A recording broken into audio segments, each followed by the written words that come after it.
shit. That's what I'm talking about. Wait! Okay, now, from the beginning. Hi, my name is Adam Goods and welcome to The Goods Oil. Today on our show, I'm joined by Paul Bell, Chief Experience Officer at Yojee. Paul, welcome to the show. Afternoon, Adam. Thank you very much for having me on board. No problems. Now, Paul, Yojee is an ASX publicly listed technology company which has introduced new ways of communication and collaboration, might I say, across the entire freight and fleet supply chain using blockchain technology, artificial intelligence, and machine learning. Sounds like they're at the cutting edge of technology. What's their background, Paul? Yeah, absolutely. Thanks, Adam. Yojee are a fairly new entrant into the market, been listed on the ASX in the last sort of 18 months. The board is sort of all very experienced ex-logistics operators.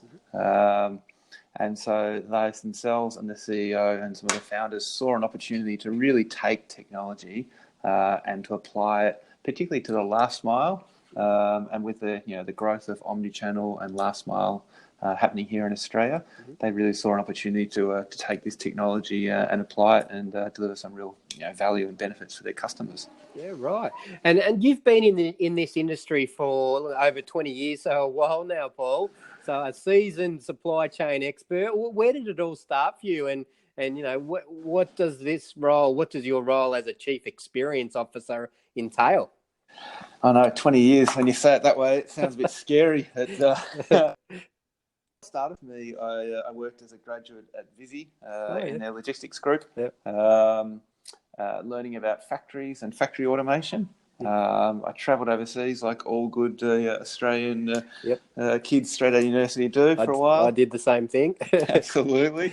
Although I went with a little bit of experience, so I took a job with Accenture rather than working for £3 behind a bar, which was pretty nice.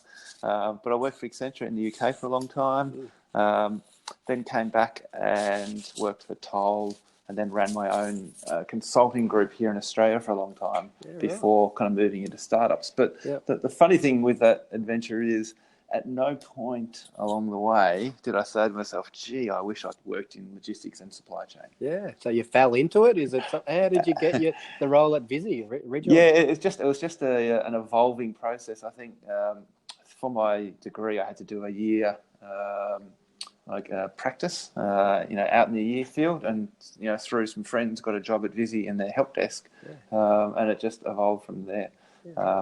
And then when I went to live in the UK, I had skills in a company called I2, which did factory planning. So that was something that Accenture were looking for, and it just really snowballed from there. But look, I think even if I'd chosen to work here or not chosen to work here, I'm really happy with the way I've ended up. It's a really exciting space, and it's a perfect blend of what I like, which is technology and operations and business. Yeah, absolutely. And so moving through your career, you've worked in other companies throughout those 20 odd years, and your last role you were a CIO. Is that right?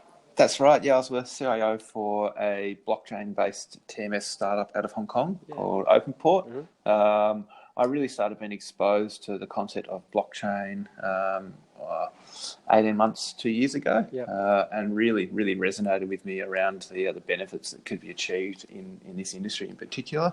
But yeah, prior to that, through consulting, you get to see the good and the bad of a lot of organisations. I think we were saying earlier before we started that, and I often say to some of the people I work with that, the companies that look amazing on the outside, when you get under the hood, there's often a lot of sticky tape and paddle pop sticks hanging it together. Yeah, that's right, exactly. So what does your role entail as a Chief Experience Officer? I mean, that title is fairly new, but it can mean different things in different organisations. What does it mean at Yojee? So I think if you Google it, it's probably the hottest trending title in Silicon Valley at the moment, with a bit of title inflation associated. But look, at Yojee, I'm part of the exec group, and I'm responsible really from pre-sales all the way through to delivery. So making sure we've got happy customers and making sure we've got implementations that deliver on the value for the customer, but also taking back what the customer wants and making sure that feeds into our product roadmap and our product development. Right. So it's almost like the other big buzzword, customer experience, CX, and that it entails a little bit of that as well, does it? Absolutely, yes. So look, it's a combination of delivery and CX. So chief experience is, it's shortened as CXO. So it is that big buzzword, and we're trying to implement techniques to get real time. The old way of connecting like an NPS score was you go out and you survey your customers and you try and feed that into the product. We're trying to build that in real time and really understand what our customers want. So we make sure we are really delivering product that fits their needs. Yeah, and the product that you're using, the technology behind it, blockchain. I mean, that's starting to be picked up in a number of different industries now. We've seen it in finance industries, and now it's being used in logistics and supply chain. What's the future with this technology in this industry, and how does it sort of all work in a nutshell?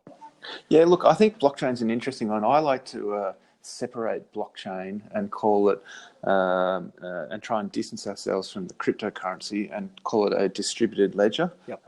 It's a better way of looking at it.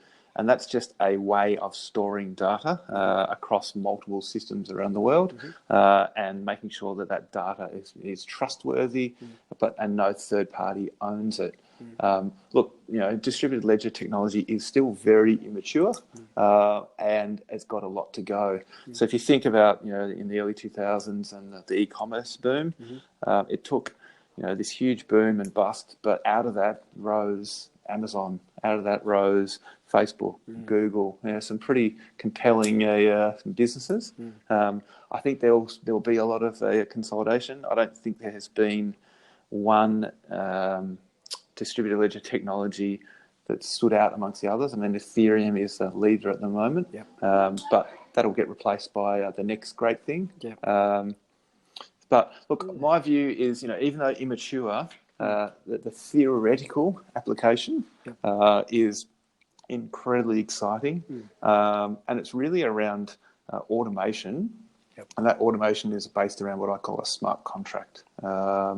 So if you look at my industry, you can apply a smart contract, which is really just a programming language set of rules. So, it says, if this, do this, then this, which can be applied into, and I think the two biggest areas in my industry is the rating of goods. So if you're moving product from point A to point B, and you're taking inputs and you know that it got picked up, you know that it got delivered, and you've got digital records of that, you can write a smart contract that automatically rates that, and not only that, automates the AP and AR, so the collection of cash and the paying of suppliers in that entire process. So if you think about that, you could actually remove an entire accounts payable process around smart contract. Now, we're a long way off that, but that's where we're going. And if you think about in the future where we're going to get to, autonomous trucks running around, which happen to be a pool of trucks, if you can have a mechanism for passing freight to a truck which isn't owned by anyone, and it may be owned by an individual or a group of people, but you don't deal with them. So you pass the freight to it, the freight picks it up, it does the delivery, you record the digital events along the way. The second it's done, you run a smart contract in the back.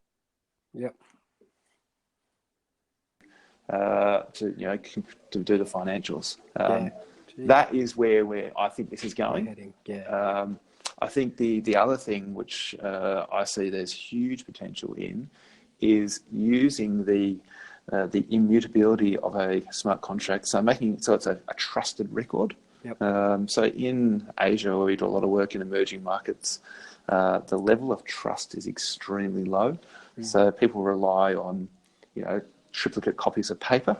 So if you can have a digital record that is trusted, you can actually take it and you can generate with the electronic proof of delivery, which uses like a one-time password and a smart contract-based invoice, and you could take that to a financing partner and say, will you factor my invoice? So what that means is a shipper who's moving goods normally wants to pay on really extended terms because they're managing their working capital. Yep. The person who's moving the goods wants to get paid tomorrow because they've got to pay for fuel and wages and R&M on the truck. You could take it to a financing partner and say, here's proof that I've moved the goods. Here's proof that this is how much the customer's going to pay me. Will you pay me this tomorrow minus a percentage point? And then when the FMCG pays me, you receive your money. Wow. So it's a way of introducing cash into the supply chain via technology. Incredible. Yeah. Actually, a few years ago, I organised a shipping container from New York to Melbourne with the contents of my mother's house at the time. And I could sort of follow the ship making its way across the ocean, but I lost track of it as soon as it sort of hit Australian shores. Do you see sort of any sort of standardisation of the supply chain data for consumers to use? I mean, you probably touched on it a little bit there. A little bit, but look, it's interesting in Australia because we don't really have any standards for this data. There's the GS1, which is kind of a retail standard for barcoding and for labelling. But if you talk to 15 different transport companies, the way they track and the way they store data, it hasn't been standardised. The interesting thing, though, is that as a consumer who's getting goods delivered to your house, you're demanding more and more and more. You want to know, has it been picked up? Has it been delivered? So has it got through customs? Has it, all that sort absolutely. of thing? Yeah. But then if you think about it as a courier company, if you've got 150 parcels on your van, you don't necessarily want to show people that the van is zigzagging around your suburb because they're like, security. Why? Well, A, security, and B, why hasn't it come to my house first? That's true. Maybe you could, say, I'll give you an extra $5 and do it by an app. Absolutely, But look, I think the nirvana really to start with is what I call mapping the logical. So first of all, mapping the physical path. So where's it going from and to, and then creating a logical record that maps that. The reason you really want to do that, though, is so that you can then start to optimize and predict. And as we said earlier, we're talking about machine learning and artificial intelligence. We're trying to apply that across the data set. And I'll give you an example of that. Is in Singapore, we use Google Maps to build our routes for whether it be for a truck or whether it be for a bicycle. But bikes don't follow roads that often. So, we'll build a route that says you should follow this road, but the bike may cut through an apartment complex. Now, there's no road there. Now, after we see that 2 or 3 times, we actually use the machine learning to recognize that as a new route, and we build that in. So the next time we optimize and we go, we're sending it from here to here, we're sending it back. Okay, let's send it that way. So it's learning a lot as you go. So the reason you're doing all these things is to learn and apply insight and to really, to get it to the consumer faster, undamaged, and give them, evidence that it's arriving. How often have you sat at home waiting for someone to turn up because you've been told the window is between 9 a.m. and 3 p.m? Or someday, like I've got an office chair being ordered coming down from Sydney. It says it'll arrive on Monday. So I'm thinking, well, I'll have to be here all day, I suppose. That was all the information I got. Absolutely. It's like, is it Monday? Is it Tuesday? And look, and as consumers, we're demanding more and more. So this technology just has to keep up because otherwise, already at the moment, what we call the last mile, so delivery to the consumer, is the hardest and the most expensive of all the movements you do. Yeah, right. Wow. Because you might be moving a box which you're getting paid $1 for, and you have to redeliver it 3 times, and it costs you $15. Yeah. So you're just losing money on that every day. Yeah, exactly. Yeah. And so with all this new technology, what are some of the new jobs you're sort of seeing in the supply chain sort of industry, being created because of these new technologies and the amount of data and the type of data and the technology, GPS tracking, all that has sort of come into play. What are some of the new skills and sort of jobs you sort of see in this industry? Yeah, look, I think that there's 2 things. One, all that the science-based skills are really becoming prevalent. So anything to do with analytics is really hot right now. Anything to do with automation is really hot. So it's really, taking the volumes of data we're processing and using that to apply insight to reduce the cost. That's all well and good, but one of the things I heard someone say a few months ago, which really resonated with me, he said that all of these hard skills of being an amazing, whether you're a Solidity coder or someone that can write stuff in Python, is all great. But he said that in the future, EQ is going to be one of the most important skills you can possibly have in the workplace. Yeah, absolutely, totally agree with that. So yeah, I was interested to hear that. So you could be an incredible coder, but unless you can deal with people, then you're still not going to be that successful. That's right. The good old people skills. It's been around for a long time, and it's still there. Absolutely, it's still there, and it's never going away. No, exactly right. Yep, totally agree with that. So, and you're right, and I'm seeing the same thing in the tech industry, just in general, around data scientists, data analysts, people being able to interpret business requirements, but that requires the human element. So the people skills straight there. That's definitely an area.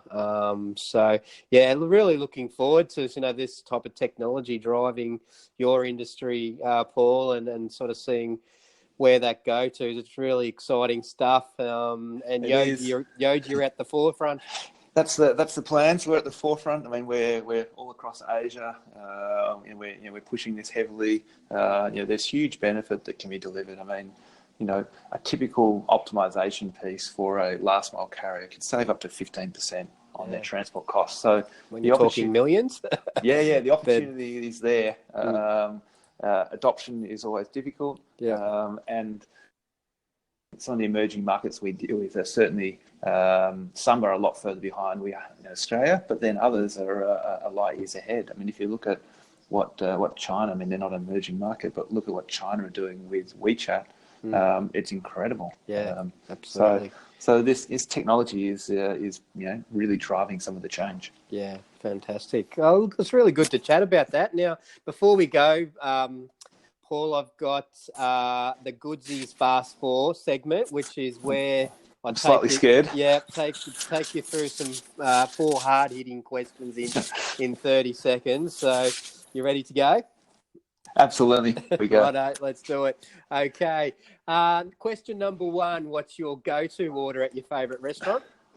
Oh, well, I would say I travel so much for work that I can't help but eat where the locals are. But I really probably couldn't go past my mother-in-law's lasagna. Oh, there you go. Some brownie points there. It's not a restaurant, but her lasagna We'll have to send amazing. this link. We'll have to send this link to your mother-in-law to get some brownie points there. Question 2, what do you wish you had known when you'd started out in this role? Probably 20 years of programming experience would have been helpful. So I could really understand the process. I get it conceptually, but that would have been helpful. Yeah, and what's something that you've failed at? Oh man, I failed at many things. I failed at teaching my kids how to surf. Yep. Having any form of rhythm. Okay. And I'm probably failing pretty badly at learning the magic of less blunt communication. Yes, fair enough. Fantastic. And question 4, the last one. What are you curious about right now? Look, I'm constantly, I've got a thirst to learn and read books and stuff, but because I'm heavily invested in startups at the moment, I'm curious to learn how you can successfully scale startups, how you can attract talent to them, and really interestingly, how you can satisfy both investors and customers at the same. Tricky balance, that's for sure. It absolutely sure is. Fantastic. Well, that's all for today's episode of The Good Soil. Thanks for listening, and thank you, Paul, for joining me today. That was a pleasure, Adam. Great to talk to you. Great. And join us again next week when we bring you another CIO to the Good Soil podcast and find out how they are making a difference to this world we live in. See you then. Hit it! That's what I'm talking about. Wait! Okay, now, from the beginning.